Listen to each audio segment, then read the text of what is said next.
extremely important. But midline and a backline are going to have nobody to support if the front line's not there. And in our set versus Ace's team, Ace is honestly one of the best midliners out there, at least in the United States. Yeah. I think we noticed that. Yeah, one of the most well-known as well. Snugs, he played for Impulse, which is another North American team that they're recently disbanded. But he is a very talented frontliner himself. He's come from other competitive scenes. So, in fact, he was your teammate last week at Splat for Hope for Team Exaltation. Yeah, actually. And the only reason we use the Exaltation name instead of Ink Sigma, which is the team that I captain, is because Ace never changed the name. Gotcha. Fair enough. Well, that's nonetheless, that was the name of the winning team, and Rose by any other name is just as sweet. So definitely some pretty sweet performances from Snugs and yourself last week, and certainly putting in that work this week alongside Ace, who, despite the name, was not using the 96 deco. No, he did in Splatoon 1. Yes. But it's been a very long time since he's actually mained that weapon. He plays a lot of Splattershot Pro, which is actually not the most meta of choices. So it's pretty hard to find, though I guess here Thatso also plays it. He plays it for Atramentum. But Ace, he also plays a lot of Rapid, which at, last spring or so, it was extremely meta. It's definitely fallen off with the dueling meta, however. Yeah, fair enough. But, I mean, I guess the joke that I would make is that it's not part of the meta because you actually have to aim with it. But that's me, the casual. What can I say? Well, Brush is, it's sort of semi-meta in Japan, so. You're not wrong. And, well, that's that is Japan, and they do have a way of making things work over there. I will say that. And definitely, they have a very interesting meta. There's a lot of Brellas. There's a lot of tent Brellas. There's even Brush here and there occasionally. They'll run a lot of Rain. They'll run a lot of Bubbles, occasionally with Array. Chargers are in all scenes everywhere around the world, in Europe, in North America, in Japan, in China, in Hong Kong, and in Australia. Chargers are the most meta backliner, however. And of course, as a Splatling main, it hurts me, man, because Chargers just destroy me. I understand completely. But at the same time, it means that if you can't beat them, join them. Well, I don't play a whole lot of Charger. I do play some. We noticed that the first couple of Switch verses that you came to. You were playing Charger at a pretty decent level, honestly. Yeah, at a really high level, my Charger's either one match great or the next match pretty awful. I don't run a whole lot of it, and that's why. But hey, Empire Arcadia knows all about your Charger. I'll say that. So there's something to be said. Like Triforce knows your Charger. Oh yeah. Well, it's pretty safe that if you're going to be facing off against a team with a Splatling, just pop a Charger, and you will. If your Charger is good, they will essentially just disable the Splatling on most maps. Not all. Fair enough. And we saw two Chargers that were pretty prominent throughout this tournament, and indeed will be throughout this matchup. Athena and Shinzi. So we saw Shinzi do pretty well for herself last time against both of you, especially that one match, game number 1. Snorlax guy hitting him right between the bubbles. It was an incredible takeout that probably saved them the match. But here we go, Skipper Pavilion for Splat Zones. Now this is where things get interesting because Skipper Pavilion, pretty. Well, let's just say it has its quirks. Yeah, it's got its quirks. Actually, the way that this map is designed, one team has an advantage over the other, especially if you're running Chargers on your team. Because if you see the purple team here left, they can right peek around objects because Squids, they're all right-handed. See Athena right peeking around the sponge there. Snugs, however, able to put a lot of pressure on that front line, essentially right now disabling that Charger from getting any good shots off. He's being very patient here. And he's going to get an easy pick. Oh, and he missed. Oh, and he's going to get punished for it. Good shot by Athena. Athena's not the most aggressive of Chargers, but she's very patient. And she obviously hits her shots right when she needs to hit them. Yeah, and nice double pick. Patience is a virtue, and she's going to take out. Oh, and the armor. She will get taken out eventually by that Torpedo Raptura. I wouldn't exactly classify his play as patient necessarily, but he's not exactly rushing in looking for every single thing that he can possibly get. No, it looks like Ace's team right now was waiting to come in with specials, and he came in. Oh, and he's going to be punished for trying to use aggressive bubbles for a pick, but Muddy's going to be picked right upside. Snug's able to work both sides of the map. Athena's in a hot spot right now. She's going to be picked. Ooh. That's a double by Snugs. They're going to cap the zone. Indeed they are, and that's how they're going to take their points off of the board. But Absolutely. 74 points, 74 points worth of advantage for Muddy Jr.'s team. Absolutely. Of course, Team MK, and that's going to be tough to overcome, especially when you have Booyah bombs just kind of sitting there. Oh yeah, I mean it allowed Ace's team to really push up pretty hard. However, that Booyah bomb coming in, it's going to stall them in zone. The bomb rush coming back out to cap zone again. He's going to get the trade with MKV. And it looks like Purple team is right on their heels right now. They've got Muddy overextending, just trying to do something. Yeah, I mean, and sometimes you can't do it all, especially on a level like this. And they have the lead down to within 10. Team Ace, they're putting in that work. Can they complete the comeback? Indeed they can. And Ace is going to get pushed off the map. Ace, I think he pushed himself off, to be completely fair. And that is going to be how they take the lead nonetheless. But, yeah, that was a bad time to go for a swim. The 77 Absolutely. to 74 Oh, and that lead. bomb kill by Muddy, that's got to be infuriating if you're Snugs. Yeah, but you can't always do something about that. I mean, it's just there's only so much awareness that you could possibly have. And Muddy, frankly, he's so well practiced with these bombs. He could get another one, but it's going to be MK that gets the mid-range kill with that pro. Yep, and it looks like Ace's team is going to make the push back in, essentially leaving Muddy by himself. They charged up their specials, pushed it together. They made that nice essential push. Now they're keeping the purple team on their heels. And it looks like they're coming in just trying to do a little bit of pressure to get Rapture out of the way on the right. But Rapture just tossing in those bombs, putting as much pressure as he can. They're able to come back in on the bottom. Oh, this is a bad point. If I was Rapture, I'd jump out right now. So I'm just going to say this, just as my analysis. Ooh. No, gets him with the torpedo from behind. That's a nice torpedo. Muddy Jr. with a taste of his own medicine. Yeah, how do you like getting flanked from behind, kid? But MKV is going to come in and clean up behind him. Oh, don't get hit by that bomb. I'm just going to make this call right now. The next person, I'm sorry to cut you off. Next person to cut down their penalty is going to win this matchup, and it looks like it's going to be MKV, but he can't retake the zone. It's extremely close at the moment. MKV just with nowhere to go. Ace is going to feed off of all of that map control that his bubbles just give him. And he's going to push up pretty hard, try to hold them in their spawn. And yeah, I really do feel like if they're able to clean up their zone, it's 4-2 on the field. They're getting pushed back harder, Team MK. And Ace just sitting there waiting for Muddy, and he strikes!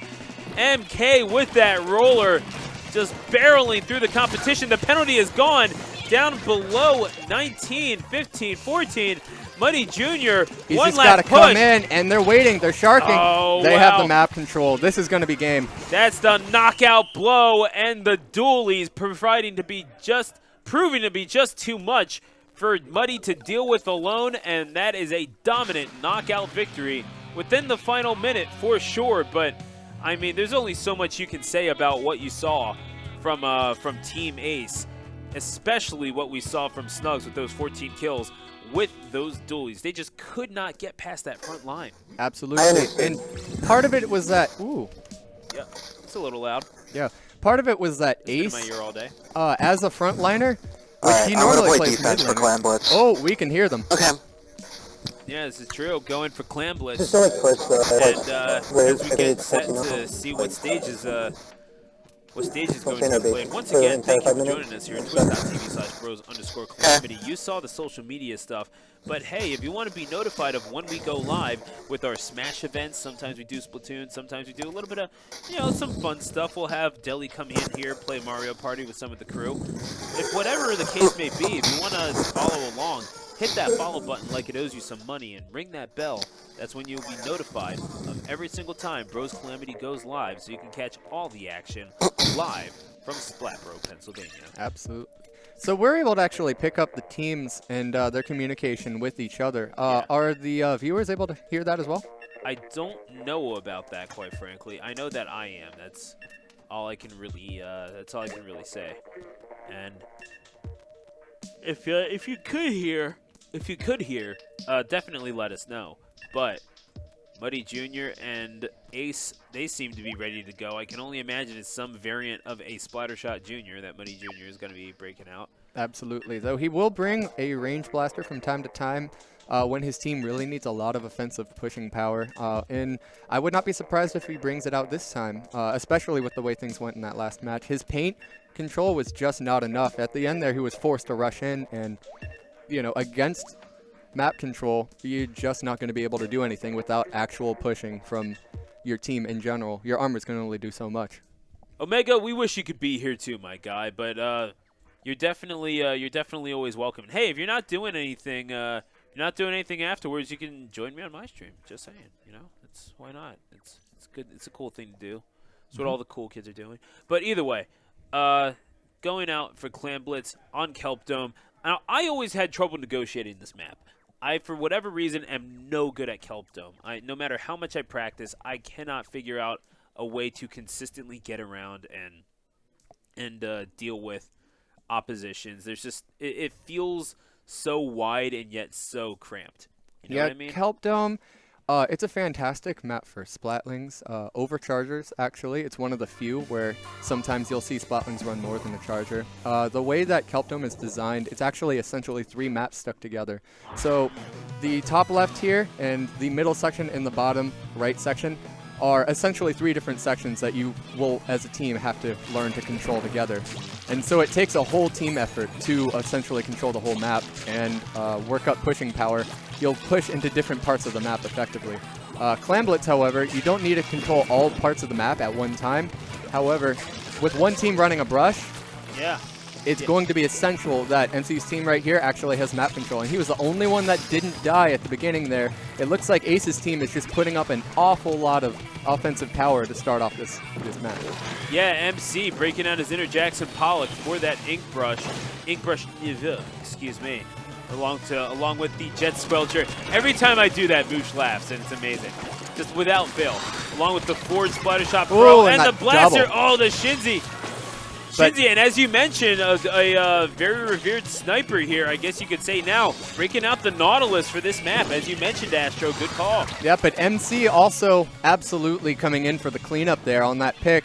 Exactly what a brush is supposed to do. It looks like the brush, despite the ray being put out.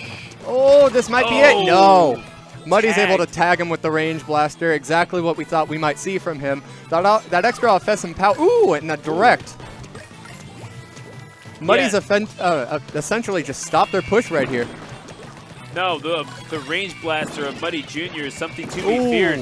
One of the all-time highlights here at the laboratory was him getting 32 splats with that range blaster to win that one tournament, especially the double team wipe at the very end, something that Raptura unfortunately knew all too well on his end. Oh, but it looks like Ace's team, they're 2 down. They're 2 down right in the choke.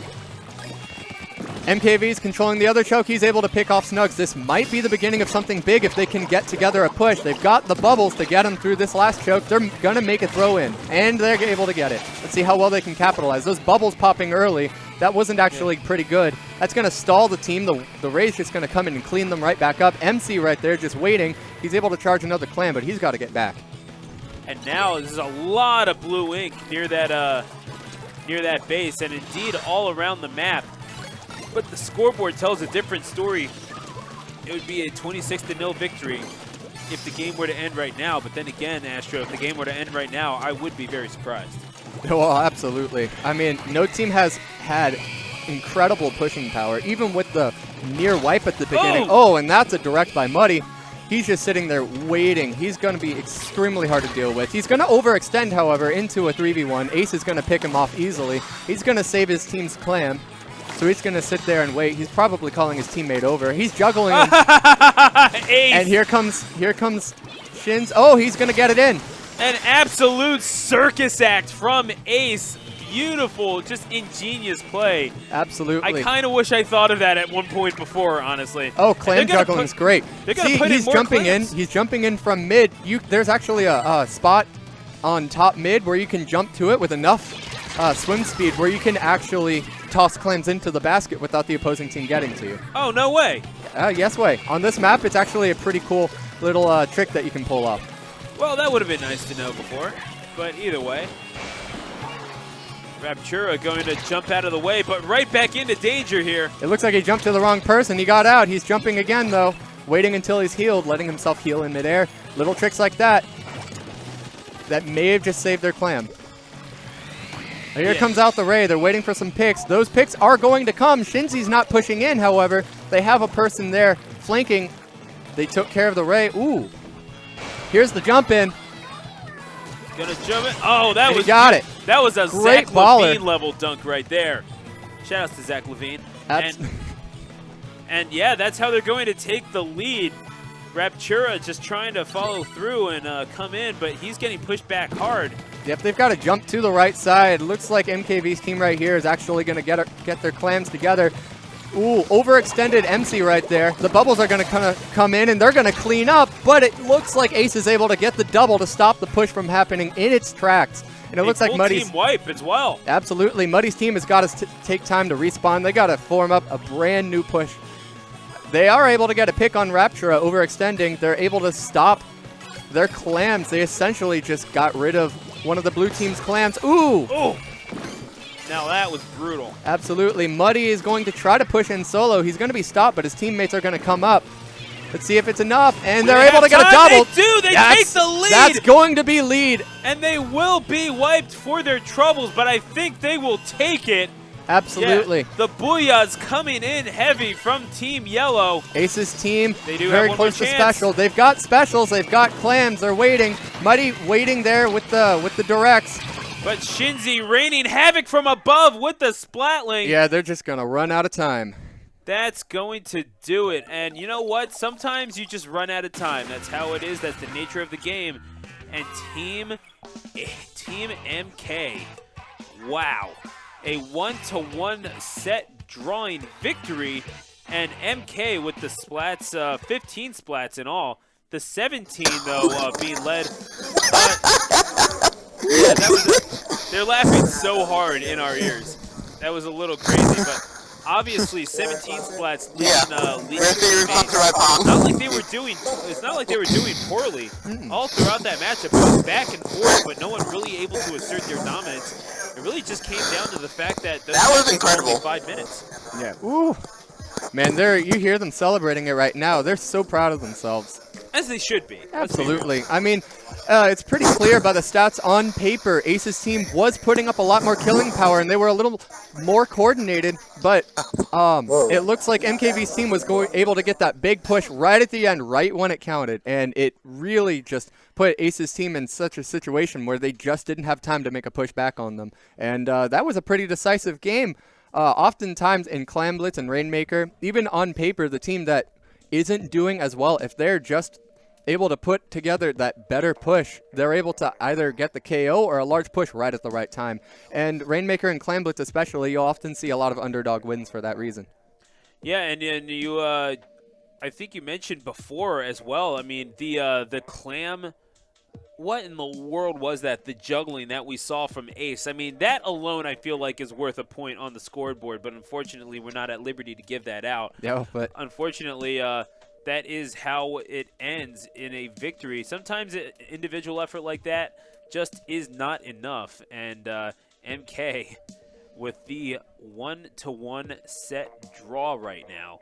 And as we go to Rainmaker for Gobi Arena, you saw the compositions for both teams, how they generally like to play. Who do you give the edge to? I honestly give the edge to Ace's team. Again, they've got Ace supporting a real strong front line in Raptura and Snugs. Their back line is aggressive, but is hit or miss. I found in playing against them that you could actually move with certain movement patterns, and they were an easy pick because they would miss a shot. They would expect a different one that you commonly see in solo queue. But They have an inexperienced backline, and that's going to be the fall for the team. If Muddy's team can just, outflank them, pick out the backline, and turn it into essentially a 3v4, that's how Muddy's team is going to be able to pull it off. And we know how Muddy likes to flank. Absolutely. And playing against Muddy, you're always on edge. Muddy is an extremely strong slayer. Even with a junior, for some reason, he's able to slay like a frontliner, which is unusual. Well, I mean, he just approaches, gets as close as possible, and then fires. Like, what are you going to do? You're not missing from there. So I found Muddy isn't the most patient of players, so he'll often put on some really aggressive movement that is punishable if you are a backliner. So if you're watching for the flanks well, it is punishable. So we'll see how Ace's team is able to adjust to that, and if Muddy's team is able to flank effectively enough to pull something out. Looks like Muddy this time we're bringing the range blaster, so he's going to back off and keep himself at a safe range. He's not going to have enough ink right there to be able to do anything, so he's going to back off and put himself in a new situation. And it's the team's namesake breaking out the Kensa sloshing machine of all weapons. We're used to seeing those machines from Raptura, but he's going to get taken out. And eventually, a delayed wipe is going to get Ace's team all the way up to 37 on the opener. And that's a huge, and that's a double right there by MKV. MK, holy nice smokes. defense. Just curb stomping Shinzi and Snugs. And that's going to take, that's going to give them quite the advantage going forward. Hopefully enough to get points on the board for them. The rain cloud going to come out. And right now, it's going to be Ace. I mean, providing just enough pressure to distract MK away from objective. And they can only get the Rainmaker back to the middle, unfortunately. Yep. And Shinzi doing her part as well, lurking from above. And again, not that aggressive, but going to push forward a little bit with that Stingray. Oh, and the Stingray is missing. She's going to get punished.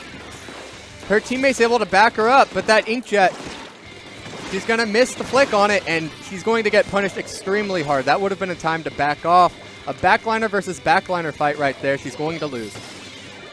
And, I mean, those are the sorts of things that come with experience. Shinzi has all the fundamentals down pretty much, but just when you're in terms of working with the team, sometimes you just got to learn things the hard way. MKV is pushing alone there.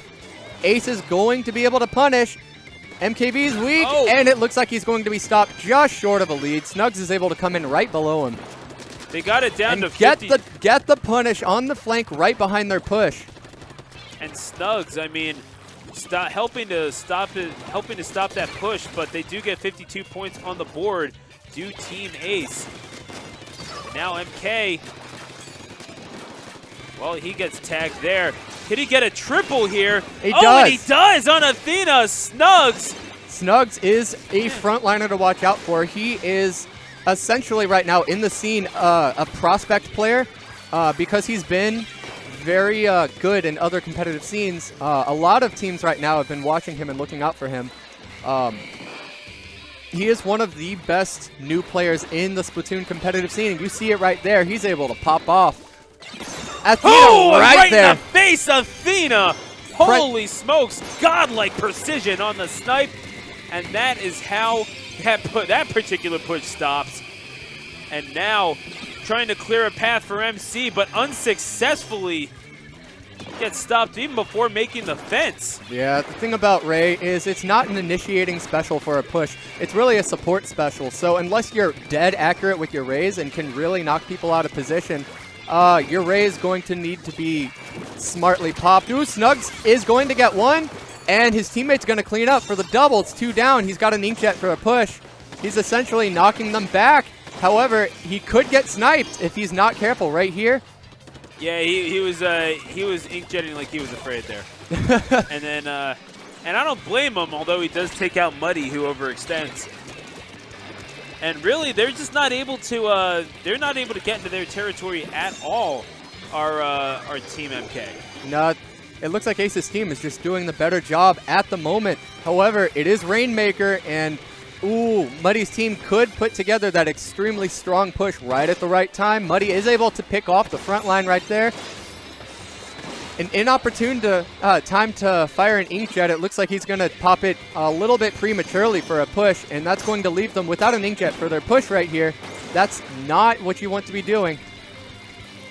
Yeah, no, as solid a technical player as Muddy seems to be, he is he can be a little impatient, and you absolutely alluded to that before. If that impatience is what winds up costing players all the time. I mean, trying to overextend on pushes, trying to do things by yourself. And I don't blame Muddy for thinking that he has to do it. He has not been getting a whole lot of help up front.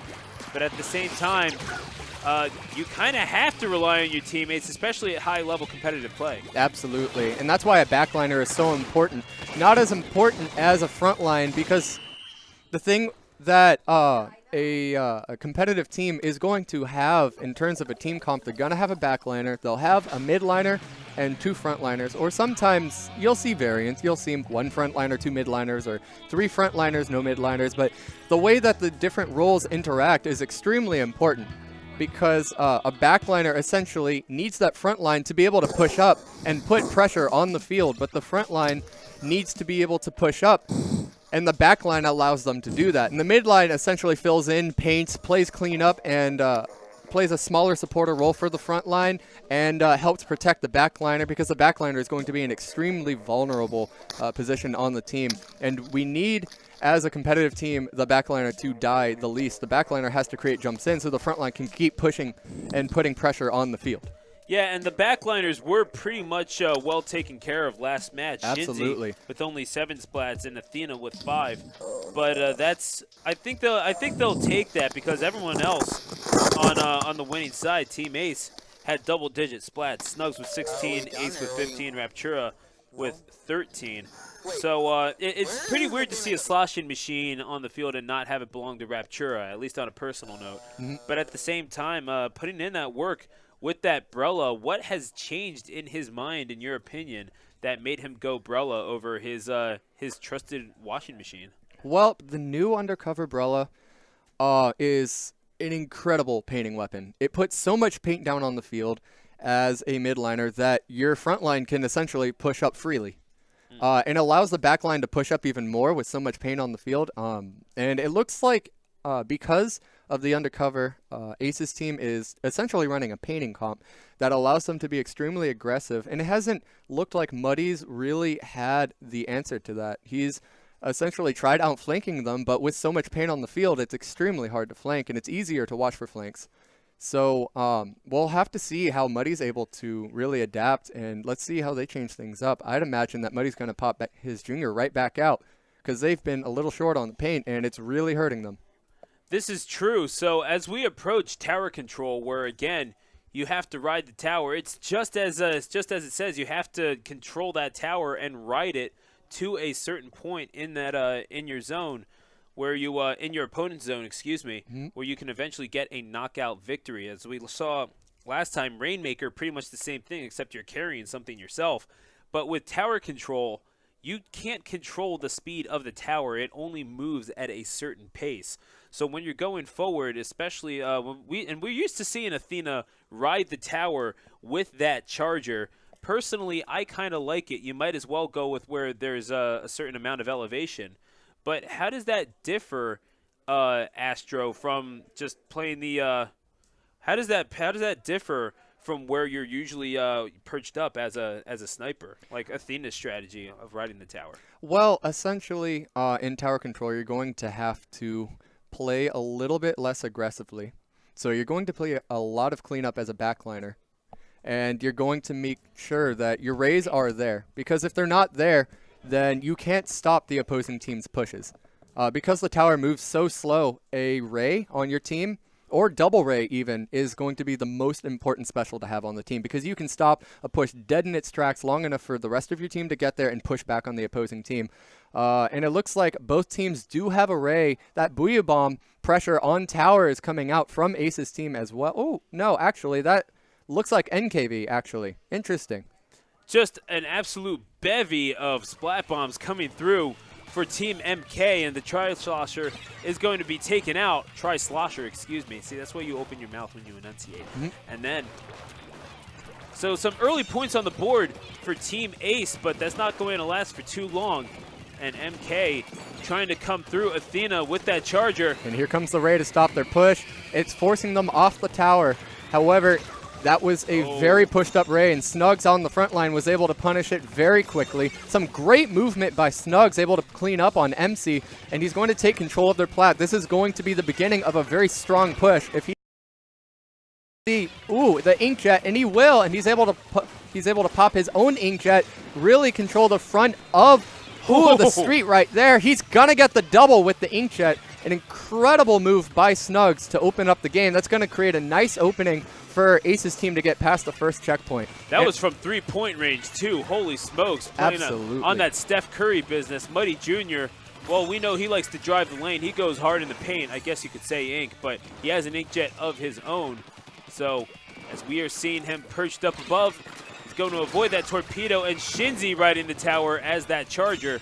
And of course the charger, the Octo shot. Oh, you beat Octo expansion. How fancy! The Kent Umbrella and that blaster. Ace, Team Ace.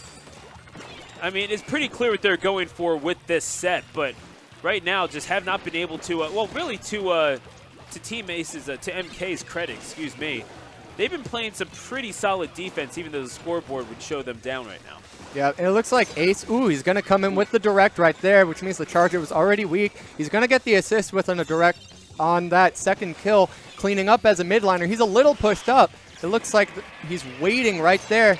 Oh, and he's going to get punished, but Muddy's going to get punished by Snugs on the front line. See how the mid line and the front line work together. They're aware of each matchup, and they're aware of each other. They're going to have to back up and push back in. However, this might be the opening for Muddy's team to actually push back in the game and create a large push of their own to get past the first checkpoint if they just pop specials correctly here.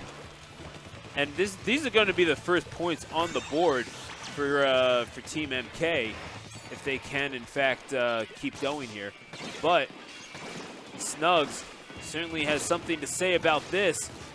Aiming for anything he possibly can. He was looking for that laser pointer on the charger as an aiming point, but of course, not providing it was Shinzi. And now MK, he gets taken out by a couple of splat bombs. Yep, Snugs is flanking around at the moment, and MC is in a hot spot. Ooh, could be punished. No, Snugs is going to be punished for overextending on the push. However, the Brella on tower is able to keep the tower pushing a little bit longer. He's able to wait long enough for Ace to come in and support him. MC nearly gets picked. That rain is going to create enough pressure so that MC's team is forced back a little bit there. Now MC is made to retreat as well. Yeah, you don't really want to take a blaster to the face, but at the same time, here he is. That mid-range pressure just not enough to take care of that blaster from distance. And now that Booyah Bomb, there's just not enough people in the middle, maybe misplaced there, Astro. Yeah, tried to support Muddy and MKV, but essentially they're overextending with a misplaced Booyah Bomb. However, MC is able to come in and get a trade, but he's going to overextend in doing so. And it looks like Snugs and Rapture have an opening right here to start pushing tower. This has been pretty back and forth, but really, Team MK have been struggling to get anything on the board. Muddy gets taken to task, and MK will eventually go up with the slam dunk on him, but it's a 41-13 game right now. MK have struggled for every single point that they had, and they have not been able to match the pace of Ace at all, who are less than 30 seconds away from their set victory and a 2-0 this is a tournament victory here. Favorable matchup, a slosher against the Brella. He's able to pick the Brella, however, the tower has too much pressure on him. Yeah, no, that was just a little bit crazy, and the Aces are up here. Oh, this might be it. They've only got one person watching tower. Muddy should be pushing up. They've got 3 people sitting on tower. Oh, they're piled on, but could that be? Lambs to a slaughter here. That's They've taken the lead. MK, some way, somehow, have done it, and they have taken it to 2-all. Holy smokes! Somehow, They found the wherewithal. They just piled on the tower and avoided their splats any way they possibly could. And despite the effort by MK, by Ace and Snugs that we saw, we're hearing the yelling in our ears. We apologize. We're gonna turn that down real fast because that is just a little distracting. However, what we saw from Snugs and Ace, we should not be taking anything away from them. They were getting their points with relative ease, but it was that last-minute desperation push by Team MK to just, and that's as solid a strategy as anything else when you're dealing with when you're dealing with a match of that nature. Pile everyone on the tower, and eventually you'll get enough points. Sometimes it works, Astro. Sometimes it just works. However, it's extremely punishable by Array. Had Ace's team just sat, their backliner sat, waited patiently for that push, just not gotten themselves kills and not pushed up at the end, had the Ray for the end preemptively, they would have been able to stop that push long enough for Ace's team to get back in it and maybe stop them from taking the lead. So that is a mistake by the backline on that match. Unfortunately, MK's team, well, fortunately for them, was actually able to flank around and pick that backliner so that they were able to put together that flank. It looks like Ace's backline is extremely well protected, but the Rays just didn't come out at the right time, at the very end. Yeah, no, they were not saved. They weren't saved up, and you know what? When you don't save enough, you just wind up flat broke, and that is going to cost them. They wound up striking bankrupt on that game number 4, so they'll have to see if they can recover for game 5. In Rainmaker, which again, you get to control the pace of the match yourself. You don't need to be sitting on no tower, so that is the fortunate thing for them. But folks, before we get things started here, I'd like to invite you to follow us on all forms of social media, Bros_Calamity on Twitter, and Bros Calamity VoDs on YouTube, Facebook.com/TheGamingLab, and of course, TheGamingLab_ on Instagram. So, as we get things set here for game number 5, Rainmaker at Mako Mart. Going right back to Mako Mart. Interesting stuff. So, what are you expecting here? Because I don't even know. I feel like this could go either way at this point. Both teams have reason to think that they have momentum because Ace, let's face it, they were outplaying Team MK. But MK, they reached inside themselves and pulled out a victory. What do you say about this? Like, what do you do if you're either team, really? Well, it looks like Ace's team is the better team, but Muddy's team is able to play objective a lot better, and it is Rainmaker. It is the mode where you're going to see a lot of underdog wins, and Muddy's team, MKV, really could pull out a win right here. This is going to be a really decisive final. You're probably on a map like Mako Mart going to see Chargers as the backline, so they're probably going to stay consistent there. If you're playing a Splatling, like a heavy on this map versus a Charger, you're so hard countered that you really are just disabled, unable to do anything. You may see bubbles from Ace's team, and ooh, interesting. This is game number 5. Ace trying to win it all. MK trying to play spoilers and go for a draw here. It looks like Ace's team did actually bring out a Splatling. As you can see, he's being pushed back by the Charger. Rapture trying to make that matchup favorable by focusing on the Charger. They're able to pick Muddy. MKV's overextended, and it looks like Ace's team is going to have the first push. However, they're going to push more than halfway here. Ooh, they're going to push it pretty darn far. Oh my gosh! They're so far ahead right now. 71 points on the board for Team MK. For Team Ace, excuse me. MK are going to have to make a tremendous comeback right now. Muddy Jr. on the front lines. There are worse people to have in order to do it, and they are indeed going to get on the board, it looks like, unless they are denied. MKV's team has very quickly taken map control. They have an opening on the left side. Muddy's Inkjet is going to be punished by Snugs, who's going to predict his movement. They're just holding on to Rainmaker, and they have not been able to push through somehow. It looks like Ace's team is the more aggressive team this time, and you can see with their killing power, oh, he's going to be punished by Muddy, who's going to be able to keep his range just long enough so that he misses the direct. He's going to get a trade with Shinzi, essentially creating a massive opening as they've disabled their backline, but Ace's team is able to put enough pressure on the frontliner. Athena just finding her spot to purge, but she could be tagged. real shortly. And yeah, that auto bomb, you know what? If the other team doesn't find you, their auto bomb certainly will. And yeah, you know, that's just inexperience. You don't really want to see them. You don't want your backliner pushing up too much, generally speaking. And Buddy Jr., well, teaches Athena a hard lesson there. Ace trying to scout out anything. This is hectic right here. Holy smokes. Yeah, they're definitely backlines. It looks like Ace is going to pick up with the double there. He's behind their push. This is bad. Wait a second, they're going for it. This might be lead right here. Nope. And it looks like the Splatling on the backline is able to come and clean it up. Shinzi with that clutch splat. Shinzi says no indeed. And I'm sorry to have cut you off, but frankly, Shinzi cut them off so hard. Oh, yeah. I figured, I mean, she made it look so cool. I had to do it to you, Astro. Ooh, they have another pop. Another close stop. Snug's able to come in on Blaster to stop that Rainmaker. Ooh. Yes, Snug's a tight fit for sure with that Blaster. And now, coming through the custom Blaster, I should say. And the Splatling, of course, coming out from Shinzi. And we've got an overextension from Muddy. He's going to be punished for it. Ooh. So take me through this. You're used to seeing Shinzi on the sniper rifle, but she's going Splatling instead. Do you like nice this move? Pick on the Rainmaker. Beautiful.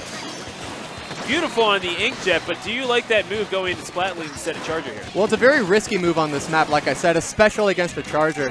The only reason that it hasn't been punished is because the Charger has been pushing up a little too hard. Ace is going to be pressured off this left stack right here, however. That trade in mid is actually going to create an opening for Ace's team to get back in it. He's going to get behind the front line, but he's going to be punished by the pop. Athena able to pop it just in time. They have an opening on the right if they can just get one pick. It looks like the pressure on the Rainmaker is going to be a little too much, however. Raptura on the Brella is able to get that pick.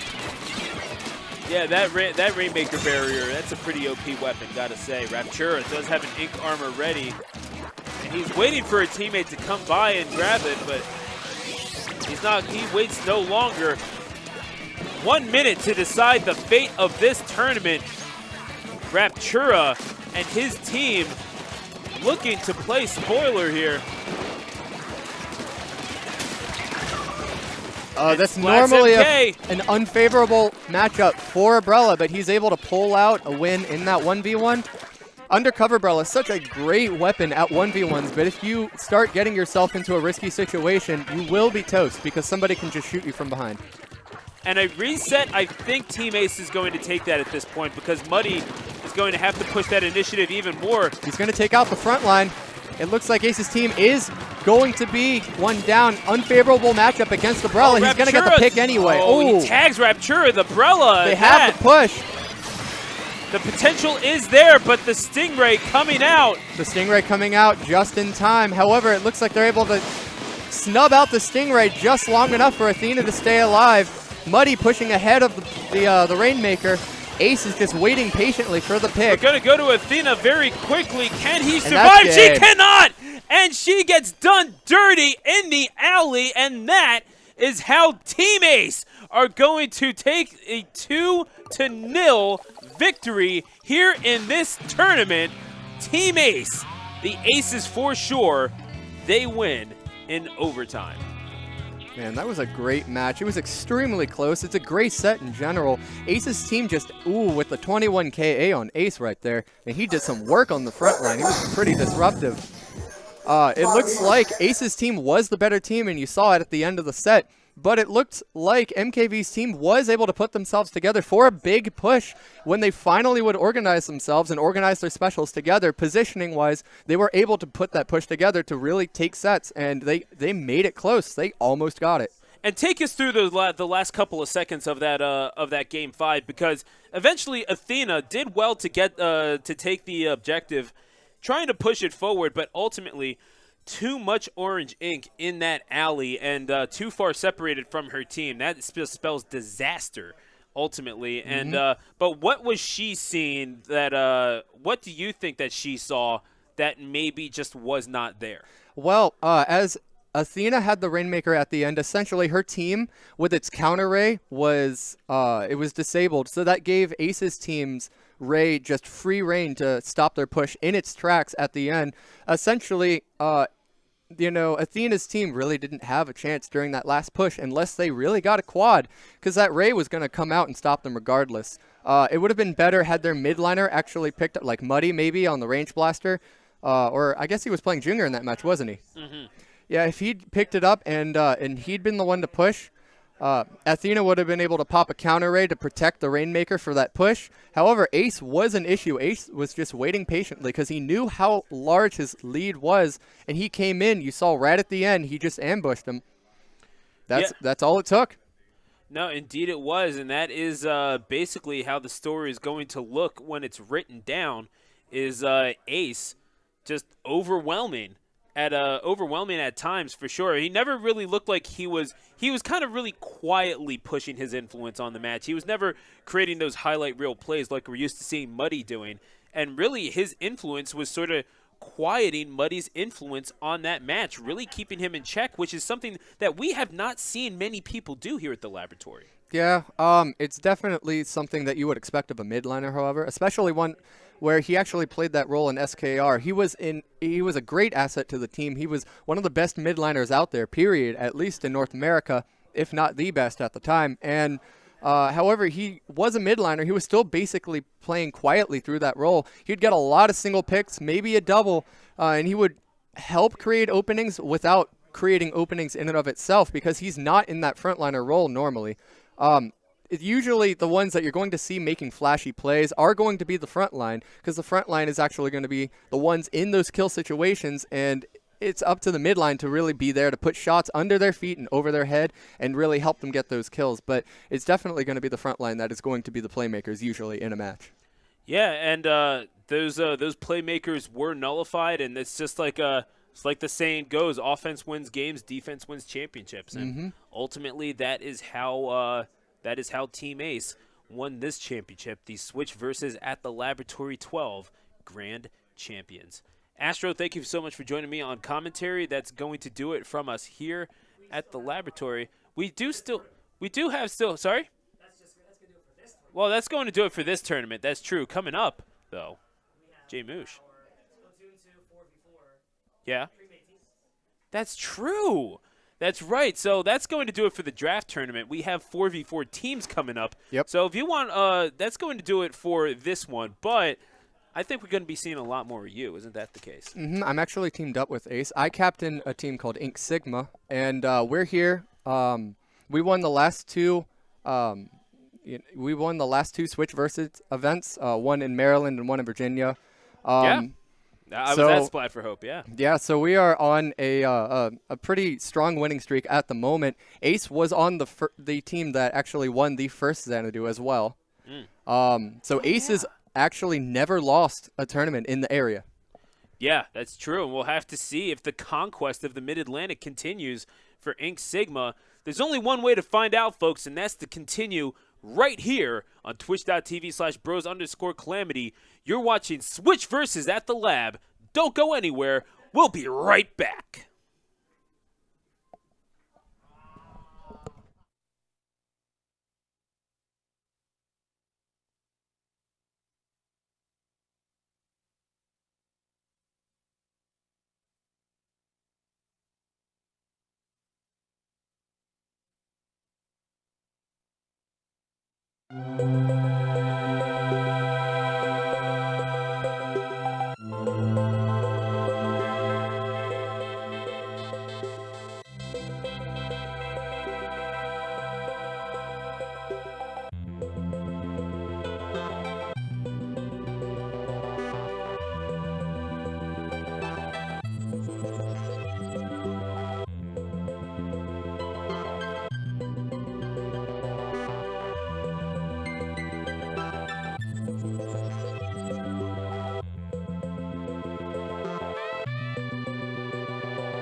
Folks, welcome back to the laboratory here in Hatboro, Pennsylvania. Thanks for joining us here at twitch.tv/bros_calamity for this Switch versus at the lab number 12. Joining me on the microphone at this time is That So? I'm Stu, the announcer, and we're going to be seeing Ink Sigma going at it in the first match of this pre-made teams tournament. So Ink Sigma, that is a little loud. We do apologize. That is voices coming up from the depths of hell, apparently. Not really sure exactly what that is, but we're going to try to neutralize that from here on in. And we might be on top of an Indian burial ground. We're not sure. Those are the ghosts. Yep, yeah, absolutely. Ghosts of Christmas past bubbling through. It is signing up as the fourth team. Yeah, it is that time of the year, so you never know what kind of spoopy things could happen. It's some sort of Ebenezer Scrooge kind of situation going on here. But regardless of, I guess paranormal activity aside, there's a lot of crazy non-paranormal activity going on here, especially when you have Ink Sigma involved. Yeah, it's this whole pre-made tournament's the first for Bros Calamity here at the Switch Versus event, and Ink Sigma is a team known to come to lands like this. Bigger ones, smaller ones, and they have, like, to put it one way, this isn't new to them. Oh yeah. The other teams, this is a new field for them, so we're gonna have to see how that pans out. This is true. In fact, Ink Sigma, under a different name, granted, took home first place last week at Splat for Hope down in Virginia, also presented by Switch Versus. Shoutouts to Dragon Warrior, by the way. But as we saw Ink Sigma coming back and Astro, Snugs, Ace, and Licks, definitely a good unit. And in fact, only dropped one game that whole tournament last week in Chantilly, Virginia. But as they go up against the Squid Sauce here, made up of Sauce, Shinzi, who we saw, a very good young Charger backline player, Athena, another backline player, and MC. So definitely an interesting dynamic. The question is, can that work out when you have two main backliners on the same side here? Though with Ink Delta, we're looking at a backline in Astro, and which prefers to be a midline in Ace. So we're not looking at too offensive of comps on either side. No, this is true. This is true. So really is could be a clash of styles more than anything else here at these this first matchup.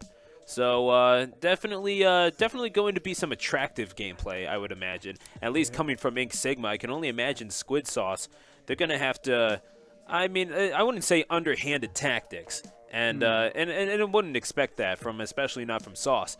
But as a gentleman in very good standing in the Splatoon community, very instrumental in organizing a lot of things in the New Jersey area. But I will say it might not be the prettiest game for them, at least in terms of stylistics. I think it's going to come down to if they have an answer to Astro. Astro just being probably the longest range in the lobby, flexible between Charger, Splatling, or Custom Jet. Just if you don't have an answer to Astro, Astro rolls over you. This is true, and just considering how he is on the back line, how dominant a presence he can be, it's going to be tough to imagine anyone really having an answer for him, at least in this environment. So yeah, especially with the team that'll support him. Like if Ace plays mid, you have to get through Ace to get to Astro. That's a dangerous combo. Yeah, it's an absolute fork for Nox to have to crack here. And Sauce, the thing is we don't know if Shinzi and Athena. Now the thing is if you don't have a front line to protect, then what good is a back line? And we know that these two are very good, and they definitely went at each other for sure in the last pre-made in the last tournament where Team Ace wound up taking home the victory. But as we may know, so we're getting ready for that's that's Jay Moosh playing a little bit of Splatoon himself in production. If only I could do that. That would be real nice. But some people have to commentate. Oh yeah. Ugh. I think I'm playing after this, but I think you are as well. You can take my spot if you want. Yeah, I think they would I think they would much more appreciate your being on the sticks, personally. But either way, so we're getting set here between Squid Sauce and Ink Sigma.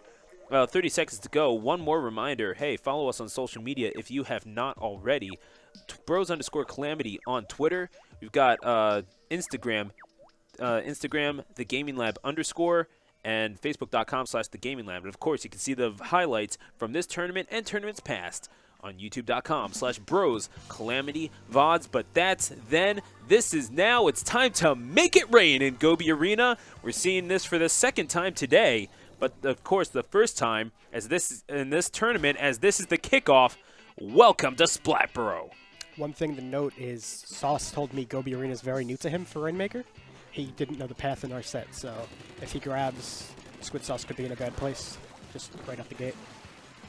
Indeed it is, and Snugs looking like they're taking initiative and inking up, they're creating the line more or less, as Snugs kind of just hanging out on the sides, looking for any sort of prey that he can get, trying to approach or overextend. Right now, Squid Sauce playing rather patiently, to their credit, although Snugs will take the Rainmaker, so perhaps patience not really paying off this time around. Snugs has a +2 advantage right now. Charger and Blaster both down. This is an amazing starting push. Yeah, already down to 60, and they're not done yet.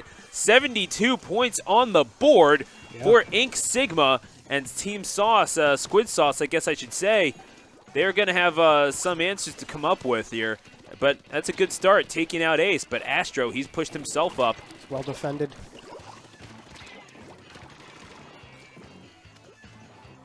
Sauce trying to give his opposition something to think about. Nice maneuvering by Sauce to get himself in a position to even take out Snugs. But Astro was able to get away, and that Splatling is lurking out there somewhere. Of course, the Hydra Splatling and Parry Dualies, the Range Blaster, and not the Range Blaster, excuse me, and the Splash-O-Matic coming out. So it's always interesting to see Snugs break out the Splash-O-Matic. I mean, just to think that a team like Ink Sigma could even need a turf coverage weapon. You don't really see all that sort of stuff. You usually associate those weapons with low-level play, but he makes it work, let me tell you. Yeah, it does have a fair offensive presence. Both versions, two dominant specials, and Inkjet right there, and the bomb. Yeah, that has a pretty good offensive presence too, to be fair. And yeah, the end parry dualies dominating the Eastern meta for so long, considering how potent it is, and really it was the Inkjet that dominated the early proceedings of this game, just because it is a very high skill ceiling weapon, and you got to hit your shots with it. Yeah. But another powerful push there, but probably going to end here. Both sides went 2 down. They're not keeping up. I mean, they're not stopping the pressure though. 2 down again on both sides. yeah, no, there is a sea of green ink right near that goal, and Snugs trying to pop that barrier. And they're getting 2 jumps off. But Blaster's trying to watch them. Backed up, didn't get those directs. Could be a slam dunk there, not quite, but they've taken it down to 94-14 is the deficit that Squid Sauce are going to have to make up here. And this could be a losing proposition. Athena, there's no real quick way to reset this here. They're going to have to do it the old-fashioned way, that's so. Yeah, the flank from Shinzi at least helped stop Ink Delta from continuing that push, but yeah, they weren't quick enough to get them down. Oh, 3 down. Yeah, 3 down for Squid Sauce. This could be it. It could very well be, and that is a lot of green ink. They have just gotten pushed back. They have not been able to hit their shots, and Lynx has an Inkjet ready. indeed, Not using it yet. Still holding. There it goes. Oh, and there it goes. And Sauce right in the face. That should be a clear path, and indeed it is. Snugs with the slam dunk, and the 1-0 advantage going to Ink Sigma. Phi Slamma Jamma on that first one, and that is the knockout slam dunk victory. And you got to think, looking at these stats, yeah, that's not even close. Ace and Licks, a combined 23 splats. And, I mean, they tried to do everything they possibly could, did Squid Sauce, but there's only so much you can do. That was just a tidal wave of ink coming at them, that's so. They played a fair defense. They kept their specials up. They didn't feed in, but it's just when you hit 2 rocks together, one breaks. Yeah, and Ink Sigma shining like diamonds, and we know how hard those things can be. So, as we get ready, tower control at Muscle Forge Fitness. And this is the second time we've seen tower control at Muscle Forge, I believe it is today. Yeah, both map lists are based on the X-Rank maps, so we're going to see a couple repeats. Hey, fair enough. I mean, hey, I'm not complaining personally. I love seeing I love seeing Muscle Forge Fitness, one of my favorite maps personally, just because of how open it is and how many movement options you have. Yeah. And that being said, it is open, but at the same time, there's certain areas that, especially with that incline, it's not like you can just access center map all that easily. You got to do some climbing. You got to have some workarounds ready. What do you think in comp-wise we're going to see here? Comp-wise, I can only imagine. Well, I mean, I can only imagine we're going to see the usual from each team. I can definitely see Snugs going with an in coverage weapon like that Splash-O-Matic again, and Astro with I would say the heavy splat lane this time around. Astro on a Stingray for sure. I have no doubts there. Yeah, I mean it's tower control. I'm thinking a Blaster and a Stingray on both teams, especially. Just from seeing these players play.